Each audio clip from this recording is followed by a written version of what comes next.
Supreme court से EVM को clean chit मिलते ही विपक्ष पर प्रधानमंत्री का ताबड़तोड़ प्रहार। कहा, बैलेट पेपर लूटने के सारे सपने चूर चूर हो गए।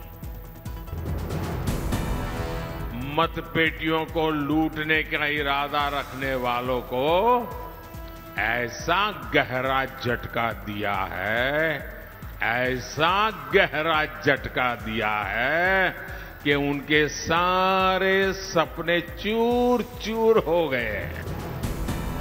पीएम ने कहा, भारत की चुनाव प्रक्रिया की चुनाव में टेक्नोलॉजी के इस्तेमाल की दुनिया तारीफ करती है, लेकिन ये लोग अपने निजी स्वार्थ के लिए ईवीएम को बदनाम करने में लगे हुए हैं। अपने निजी स्वार्थ के लिए बदनीयत से ईवीएम को बदनाम करने पर लगे पड़े। विपक्ष पर बरसते हुए पीएम ने कहा, ईवीएम पर सवाल उठाने वाले ये लोग जिन्होंने बैलेट पेपर के बहाने लोगों का, गरीबों का अधिकार छीना। लोग हैं जिन्होंने दशकों तक बैलेट पेपर के बहाने लोगों का, गरीबों का अधिकार छीना। बिहार की रैली में कांग्रेस और आरजेडी पर हमला करते हुए पीएम ने कहा, यहां पर इंडी गठबंधन का मकसद लोगों को तरसा कर रखना, खुद की तिजोरी भरना। इंडी गठबंधन वालों का मकसद है देश के लोगों से छीनना, उन्हें तरसा कर रखना और खुद की तिजोरी भरना। बिहार में अररिया की रैली में पीएम का पैगाम। कहा, तीसरे कार्यकाल में देश के हित में और ज्यादा बड़े फैसले लिए जाएंगे। तीसरे कार्यकाल में आपके हित में, देश के हित में और ज्यादा बड़े फैसले देश लेने वाला है। बंगाल के मालदा की रैली में पीएम ने मंगलसूत्र का किया जिक्र। कहा, कांग्रेस आपकी प्रॉपर्टी की करवाएगी जांच। इस कानून में महिलाओं का मंगलसूत्र, आदिवासी महिलाओं के गहने, हर किसी की प्रॉपर्टी जांच कराने का ये कांग्रेस वालों ने ऐलान किया है। पीएम मोदी ने ममता के मंत्रियों पर साधा निशाना। कहा, टीएमसी सरकार में केवल एक ही चीज चलती है, वो है घोटाले। टीएमसी के राज में बंगाल में एक ही चीज चलती है, हजारों करोड़ के स्कैम। मालदा में पीएम ने किया रोड शो। भारी संख्या में उमड़े लोग। ईवीएम और वीवीपैट को लेकर सुप्रीम कोर्ट का बड़ा फैसला। ईवीएम वीवीपैट को लेकर सभी याचिकाएं खारिज की। सुप्रीम कोर्ट ने बैलेट पेपर से मतदान की मांग भी खारिज की। ईवीएम वीवीपैट की 100% मिलान की मांग को भी खारिज किया। सुप्रीम कोर्ट ने कहा, मतदान के बाद 45 दिनों तक ईवीएम और वीवीपैट सुरक्षित रहेगी। कंट्रोल यूनिट वीवीपैट चेक की जाए। ईवीएम और वीवीपैट पर सुप्रीम कोर्ट से आए फैसले पर चुनाव आयोग ने दी प्रतिक्रिया। कहा, फैसले के बाद किसी को कोई शक नहीं होना चाहिए। सूत्रों के मुताबिक चुनाव आयोग ने कहा, पुराने सवाल खत्म हो जाने चाहिए। सवालों से मतदाताओं के मन में शक होता है। राहुल गांधी का प्रधानमंत्री नरेंद्र मोदी पर वार। कर्नाटक के बीजापुर की रैली में कहा, आजकल प्रधानमंत्री घबराए हुए हैं, स्टेज पर आंसू ना निकल आए। आप प्रधानमंत्री के भाषण देखते हो, घबराए हुए हैं, शायद कुछ ही दिनों में स्टेज पे आंसू निकल आए। राहुल गांधी का आरोप, प्रधानमंत्री कभी पाकिस्तान पर बात करेंगे, कभी चीन पर बात करेंगे, लेकिन कभी असली मुद्दे पर जवाब नहीं देंगे। कभी पाकिस्तान की बात होगी, कभी चाइना की बात होगी, कभी थाली बजवाएंगे, कभी मोबाइल फोन की लाइट जलवाएंगे। राहुल गांधी ने कहा, कांग्रेस पार्टी बेरोजगारी मिटा सकती है, महंगाई कम कर सकती है, लोगों को भागीदारी दे सकती है। लोकसभा चुनाव के दूसरे चरण में 88 सीटों पर मतदान। ज्यादातर जगहों पर शांतिपूर्वक संपन्न हुआ। दूसरे चरण के मतदान में लोगों ने बढ़ चढ़कर हिस्सा लिया। ताजा जानकारी के मुताबिक त्रिपुरा, मणिपुर, छत्तीसगढ़, बंगाल में 70% से ज्यादा वोटिंग। बिहार के किशनगंज के गांव में पुल की मांग को लेकर मतदान का बहिष्कार। स्थानीय प्रशासन ने किया पुल बनाने का वादा, इसके बाद शुरू हुई वोटिंग। पश्चिम बंगाल के बालूरघाट में मतदान के दौरान हुआ हंगामा। टीएमसी और बीजेपी कार्यकर्ताओं के बीच झड़प। मणिपुर में एक लोकसभा सीट पर हुआ मतदान। उखरूल में 93 साल की महिला मतदान करने पहुंची। वृंदावन के मतदान केंद्र पर दिखा अलग सा नजारा। साधु संतों की टोली ने किया मतदान। झालावाड़ में शादी की रस्मों के बीच में मतदान केंद्र पहुंची दुल्हन, परिवार के साथ किया मतदान। उदयपुर में बारात के साथ दूल्हा पहुंचा मतदान केंद्र, ढोल धमाके किए गए। कर्नाटक के चित्रदुर्ग में नवविवाहित जोड़े ने किया मतदान, दोनों मतदान केंद्र पर साथ आए।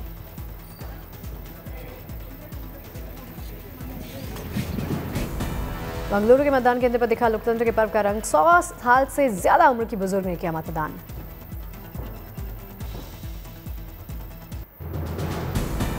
अमरावती से बीजेपी उम्मीदवार नवनीत राणा ने पूजा कर बड़ों का आशीर्वाद प्राप्त किया, जीत को लेकर आश्वस्त दिखी।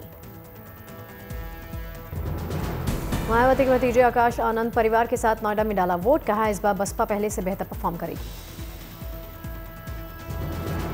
कांग्रेस उम्मीदवार शशि थरूर भी बने लोकतंत्र के महापर्व में भागीदार, तिरुवनंतपुरम में किया मतदान। रीवा में एमपी के डेप्यूटी सीएम राजेंद्र शुक्ला ने डाला वोट, मतदान के बाद स्याही वाली उंगली दिखाई। जम्मू कश्मीर के उधमपुर में मतदान के लिए दिखा लोगों में एक्साइटमेंट। केंद्रीय मंत्री जितेंद्र सिंह भी पहुंचे वोट डालने। पूर्व प्रधानमंत्री और जेडीएस प्रमुख एचडी देवेगौड़ा ने हासन में किया मतदान, कहा कावेरी बेसिन इलाके में हम सभी सीटें जीत जाएंगे। नांदेड़ से कांग्रेस प्रत्याशी वसंत चौहान ने मताधिकार का प्रयोग किया, जीत का जताया भरोसा। भीलवाड़ा से बीजेपी उम्मीदवार दामोदर अग्रवाल ने वोट डाला, दामोदर अग्रवाल की कांग्रेस नेता सीपी जोशी के साथ टक्कर। कर्नाटक के सीएम सिद्धरामैया ने डाला वोट, चामराजनगर में पोलिंग बूथ पर मतदान करने आए। केंद्रीय मंत्री जनरल वीके सिंह ने गाजियाबाद में किया मतदान, बीजेपी की जीत का दावा।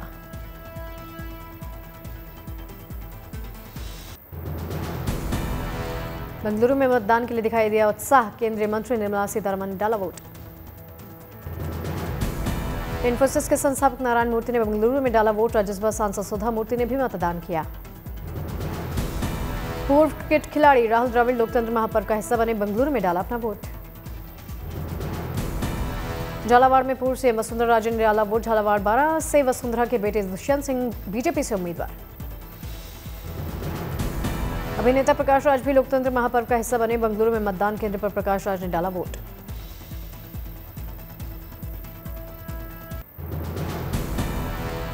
राजस्थान बीजेपी अध्यक्ष सीपी जोशी ने चित्तौड़गढ़ में डाला वोट, बीजेपी की जीत के प्रति दिखे आश्वस्त।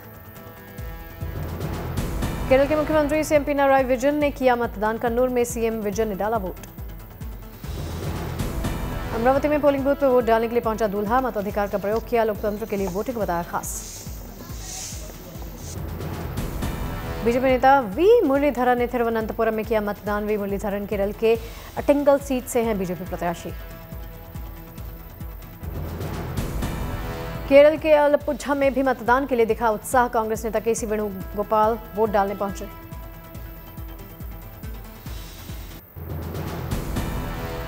एमपी के गुना में अमित शाह की चुनावी जनसभा, तुष्टीकरण को लेकर कांग्रेस पर बरसे। तुष्टीकरण पर अमित शाह की कांग्रेस को 2 टूक, कहा प्रधानमंत्री का मंत्र संसाधनों पर पहला हक पिछड़ों का, कांग्रेस कहती है मुसलमानों का। संभल में यूपी के सीएम योगी का कांग्रेस पर हमला, कहा यही लोग अल्पसंख्यकों को उनकी पसंद के खाने की छूट देना चाहते हैं, भारत को आस्था के साथ खिलवाड़ कर रहे हैं। सीएम योगी ने कहा जो लोग वंदे भारत और वंदे मातरम कहने में संकोच करते हैं, उनको आपका वोट जाने का मतलब आपके द्वारा देश के खिलाफ साजिश रचे जाने का हक।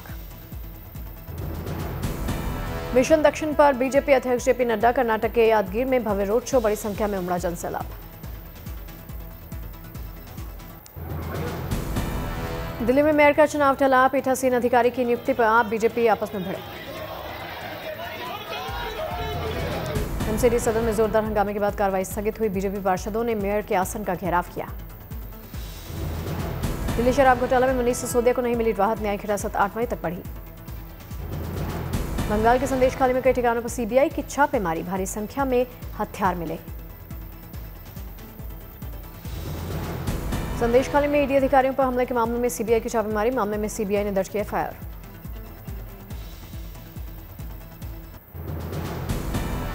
यूपी के सीएम योगी ने कांग्रेस मैनिफेस्टो पर साधा निशाना, कहा कांग्रेस धर्म के आधार पर देश के विभाजन की आधारशिला रखना चाहती है।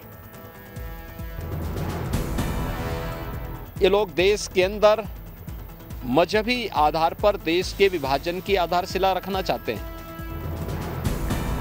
सीएम योगी का कांग्रेस पर प्रहार, कहा कांग्रेस विरासत टैक्स की बात कर रही।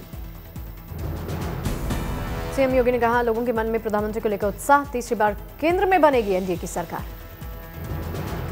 पीएम मोदी के विकास कार्यों की सीएम योगी ने की तारीफ, कहा प्रधानमंत्री मोदी ने 10 साल में देश को नई दिशा दी।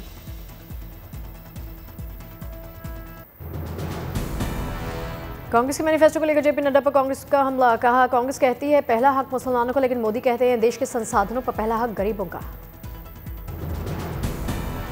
कांग्रेस कहती है कि देश के संसाधनों पर पहला हक मुसलमानों का है, जबकि प्रधानमंत्री श्री नरेंद्र मोदी जी कहते हैं कि देश के संसाधनों पर पहला हक गरीबों का है।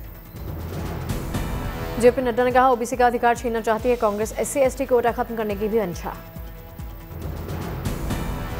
कांग्रेस और इंडी गठबंधन का हिडन एजेंडा, छुपा हुआ एजेंडा है कि SC, ST और OBC का हक छीनकर मुस्लिमों को देना।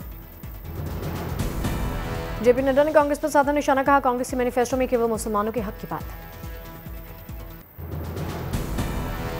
वाराणसी में प्रधानमंत्री मोदी पर जमकर बरसे ओवैसी, कहा ये पीएम मोदी का नहीं गंगा जमुनी तहजीब का बनारस। किसी नरेंद्र मोदी का नहीं है, ये बनारस उस्ताद बिस्मिल्लाह खान का है, कबीर दास का है। ओवैसी ने 3 तलाक पर रोक का जिक्र किया, प्रधानमंत्री मोदी पर बोला हमला। हजरत मौलाना नरेंद्र मोदी, मैं उम्मीद करता हूं कि आरएसएस वालों को तकलीफ नहीं होगी इस पर। ओवैसी ने संसद में सीएए बिल फाड़ने का जिक्र किया, सपा की चुप्पी पर उठाए सवाल, कहा मुझ पर भड़काऊ भाषण का लगता है आरोप, लेकिन भड़काऊ भाषण ही दूंगा। जम्मू कश्मीर के सोपोर में सुरक्षा बलों आतंकियों के बीच में 14 घंटे लंबा एनकाउंटर खत्म, मारे गए 2 आतंकवादी।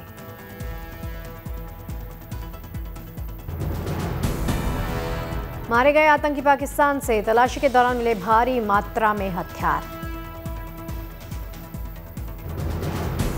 आतंकियों से मुठभेड़ में 2 जवान भी जख्मी हो गए, इलाके में सुरक्षा बलों ने चलाया था तलाशी अभियान।